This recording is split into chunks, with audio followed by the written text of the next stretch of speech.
O Portus Apostoli arrancou a pretemporada coa vista posta no inicio da nova campaña. Os noieses volveron á pista o luns con valoracións e o primeiro adestramento. O Noia Portus Apostoli regresou ao traballo despois dunhas merecidas vacacións.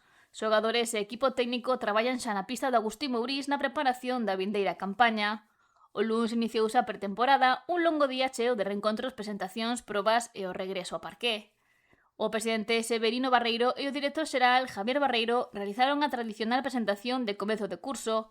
Interveu tamén o corpo técnico e despois foi a quenda das valoracións físicas das que participaron o preparador físico Adrián Paz e o fisioterapeuta Sergio Fandiño. Tamén se realizaron análises de composición corporal da man da nutricionista Victoria Ubino. Pola tarde o balón volveu a rodar no Agustín Mourís na primeira sesión oficial, máis destinada á aclimatación.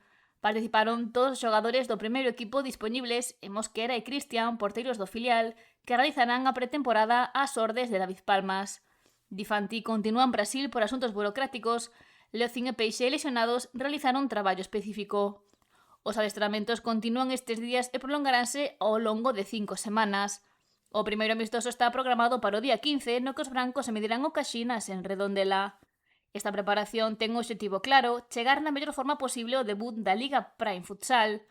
O 12 de setembro, o Portus Apostoli debuta na casa ante el Pozo Murcia.